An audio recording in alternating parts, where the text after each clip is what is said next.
Hello, wonderful universe. It's Jennifer here at Eureka Astrology and Healing, and today we are going to be talking about the Capricorn full moon.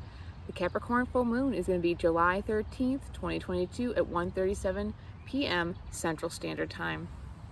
And this full moon, I feel like, is going to be an extension and a growth of the new moon in Cancer. And I'll talk about the themes first, and then the Sabian symbols for some of the planets, and then the aspects, because it all weaves in. And let me tell you, right now it is actually the Cancer new moon, and I feel like it's the egg and it is the start of this story that's going to be unfolding, especially for the next month. And right now, how I'm experiencing it, and I think many people around me that I'm witnessing is that people want to be held, people want to be nurtured and supported, and they are asking, demanding, crying out for it. And this is people of all ages. Actually, I'm noticing it with more adults than children right now. People need to be supported. They've been working hard, things have been challenging, and they just want to be safe, right? Cancer. And so that's the start of what I'm talking about here. But it goes into, like, I'm talking about the full moon here, and the full moon is culmination. And so even though it is still, the sun is in Cancer, the moon is in Capricorn, and that is an opposing energy. But let me just talk about a little bit about themes, and then we're going to talk about some of the Sabian symbols, and then we'll talk about the aspects that are pushing, in positive and potentially more challenging ways, and you can just take it for what it's worth. It's really important, I think, for people to check in with these energies, because the full and the new moon especially are so dynamic in starting and culminations, and there's so many more things going on at the same time. And I think right now some of these understories have been ignited actually from the eclipses that we had in Taurus and Scorpio, and I think there will be some culmination in the fall with some of these stories, but this is a microcosm of a macrocosm. And so first of all, the first thing I saw when I looked through everything is sacrifices for the group, but also personal success. Like, how do we get success for the group, but also ourselves? And then the other theme I saw was cleansing of the ego consciousness. And this is going to be a big one for a long time, and I'll tell you why in just a second. So let's talk about those Sabian symbols from Dane Rigger's book. And so first of all, it's 21 degrees of Capricorn, the moon, 21 degrees of Cancer, the sun. Again, oppositions. So kind of like a pulling energy, like, here's the nurturing, supporting, loving, being held, I'm at home. And then Capricorn, like, get out there, do the hard work, sacrifice, even if you're sleeping on a bed of rocks, it doesn't matter as long as you succeed. Okay, right? Like one feels good, one can get you someplace, but it doesn't always feel good. It could, but may not always. So first, I went with 21 degrees of Capricorn. That's the moon, right? The full moon. It's a culmination. And I don't want to go too in-depth. I was trying to get the message and the feeling instead of going to every little bitty thing. And so I really realized it was said a relay race, right? That was the description, the depiction. So imagine some people running relay races, right? I'm handing the baton to you, they run, and then they hand the baton to someone else. Like, it's a group effort to succeed. Everyone has to do their part. If one fails, they all fail. And so it emphasizes, to quote, the value of group cooperation and of necessary give and take. What do we have to give and take to succeed as a group, right? And it depends on the situation, but there's going to be a give and take at this full moon for the group. What that looks like for you, I don't know. And what your group is, I don't know. But there is going to be a give and a take. And you're going to see a group of people. I feel this tension, I feel like, at the full moon, because there's usually a little bit of tension because, right, energies are pulling apart right there. Then we've got 21 degrees of Cancer, which is the sun, right? That's more of like what makes it shine and ego, and it's feeling good. We're at the height of the season. And I didn't go super in depth with this, but like the message that I got is the price of success for the individual as well as the collective. And by that, I mean, what are you willing to sacrifice to succeed for yourself and for the group, right? It's a personal success, but like there may be a sacrifice for the self and the larger, like you can say it's your family, right? Like, I am sacrificing my family life. It's like you have a child, but you're like, I want to be whatever, something in the spotlight where you push that aside, have someone else, deal with your family. And it's not saying that's bad, but like you're not present, and so they're missing that direct connection. What are you willing to sacrifice, right? So again, it's got to do with a collective. Like, this is more about like what you are willing to do to succeed and to get out there, but yet also what you sacrifice, and that may deal with the collective. Another give and take. So there's going to be a give and take at this full moon. You're going to be asked to give or take or both. And give and take is not a bad thing, but remember, with give and take, if you give too much, right, Cancer, there's nothing left for you. So check in with, are you giving too much? And if you take too much, it eventually stops coming to you, right? Like take, you're full and you can't do anymore. So like you have to give some back out.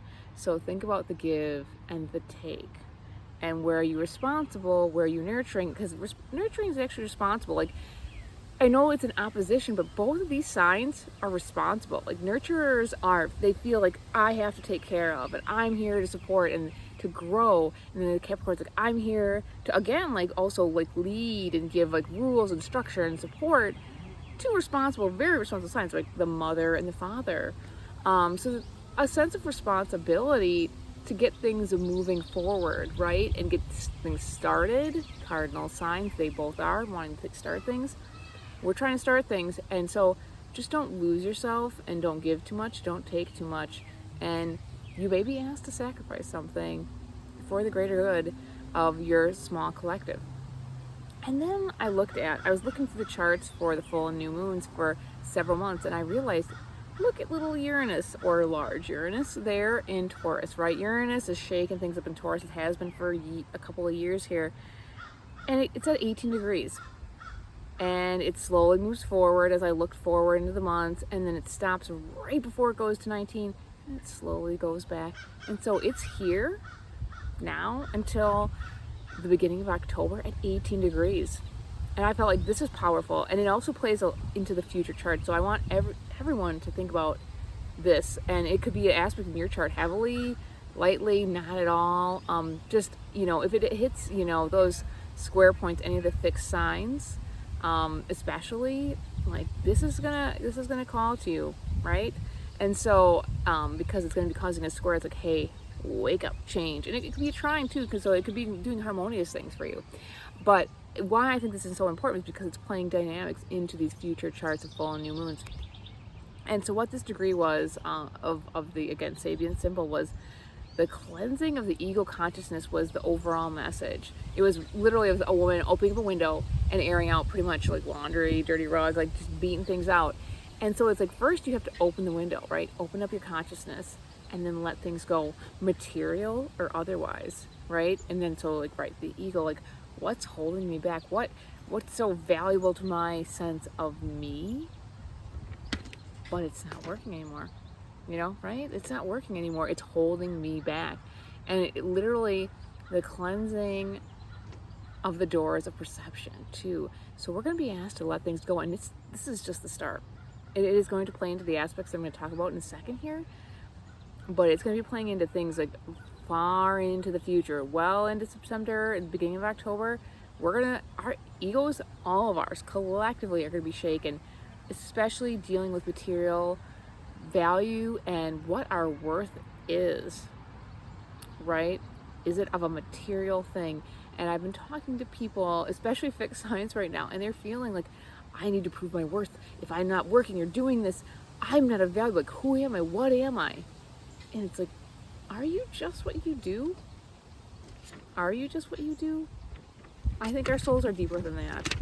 And pardon all the wind flapping here, I apologize for that. But I've worked with some of this energy, as I am a fixed sign. I've worked with it a little earlier, and I have deconstructed, I'll put that politely, into my value. And I put myself in a position where I didn't know a whole lot, and I had to learn a lot, and I wasn't the master, and it was hard.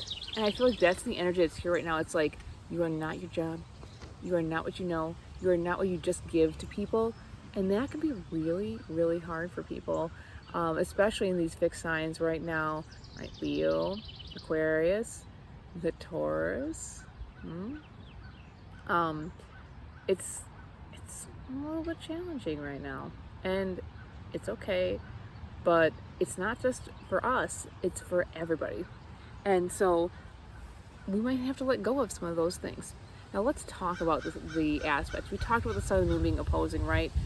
The mother, the father, the nurturer, the disciplinary. What do we do? I think it can be combined. And so, I talk about the moon phase astrology book. I really like the moon descriptions that he gives. And so what I like is Raven Called Air, is that it's the grandmother's moon. It's not the mother's moon that we talked about, right? Taking care of the child or the children, nurturing and supporting. It's the grandmother. And the grandmother's not just responsible for the children. The grandmother is responsible for the adults as well. The grandmother knows so much more, right? Has been through it all, did the mothering, and now it's bringing in wisdom. And what I like about this, and I think this can be the positive aspect of it being Capricorn, is like it brings in the wisdom and the discipline of Capricorn to share with everybody, the collective. It's the responsibility. It may not be nice, it may not be easy, but it's going to come in. And it's going to be there. And so I like that as like, it's time to bring in the wisdom that we've learned, where you've learned. And also if someone's coming to you with their wisdom of years of experience, listen. You don't have to take it if it doesn't feel right, but if it feels right, just give yourself a moment and go like, hey, this person's been there and done that. Maybe I can apply this in some way to my situation. And so just think about that if wisdom's coming your way. So some of the more harmonious aspects is that the North Node and Uranus in Taurus sextile this full moon. So a very earthy, supportive energy, right?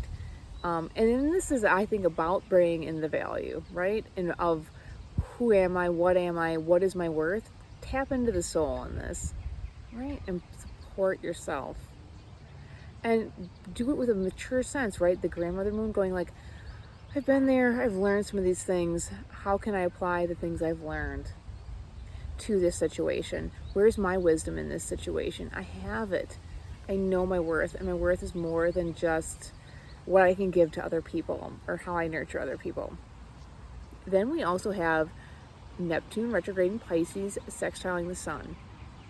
And so I feel like this is the dream and the vision, bringing it to everybody, to the self, like, I have a bigger insight and foresight into what's going on, and I'm going to go with the flow. And I think this is going to bring success to the greater, like, what are you going to sacrifice? Well, maybe I'll sacrifice this, that, and maybe even my ego. And that's okay for the moment, right? We still need an ego to keep us grounded. And that's very, very important, to stay grounded and centered. But like, I'm willing to give this over for the greater good, and then it brings you success. So that is a positive thing. Also, Venus is in Gemini, and Saturn retrograde in Aquarius are trining, so another harmonious, positive aspect. And this is about connecting with friends, talking, communicating, and just like perceiving things. How do I perceive this, and how can I bring this in? I think we're gonna want to talk about it with each other, especially with the friends that we have, and it's gonna help us bolster us and maybe our value. The harder aspect is that Venus squares Neptune. Venus is in Gemini, and so I feel like this is going to maybe diffuse our energy and our thoughts, and we might get a little distracted from our real goal. Try not to get distracted. Use Saturn Aquarius to ground us, and all this earth energy to ground you out and move forward. And also, Chiron is in Aries, and it's squaring Mercury in Cancer. There's a lot of energy in Cancer, including Ceres. So again, that need to be nurtured and to nurture. But Chiron in Aries is like, I need to be an individual. I need to stand on my own two feet. How do I do that? How do I do that? And I think we're going to need nurturing for that, and support, and some bolstering, and we may not feel like we're getting it. And so at the same time as we're like trying to move forward and be wise, we also might feel like a child, right? Aries, a little bit like a child. And we might act out a little bit, and we might speak in harsh tongues and words, because like we're thinking about needing to be nurtured, but we may not feel like we're getting it. And so dig deep, find out what you need to be nurtured, and find out what real value is to you and what your value is. It's really important. Try not to wrap it up in what you do or who you think you are. You're more than that. That's my deepest message. We're more than that. We're more than what we do or what we produce or we can bring to others, or even how we nurture others. We are more than that. We are souls living this life on this great, beautiful earth. And I feel like those are the major aspects and the energies, and I hope this helps you out. It's definitely a dynamic time. I'm feeling it personally as a fixed sign, and I know many of the people are partying and playing here, living in the city. But we can get through this, and we can support each other, and we may have to make some sacrifices, but it's okay. I do think we're going to come out the other end with a new sense of value, and I hope it's for ourselves and for the earth. With that, I'm Jennifer at Eureka Astrology and Healing. Hit like, subscribe, check out my website. I do astrological consultations, I do herbal consultations, tarot consultations. May the stars guide you and the planets ground you. Ciao for now.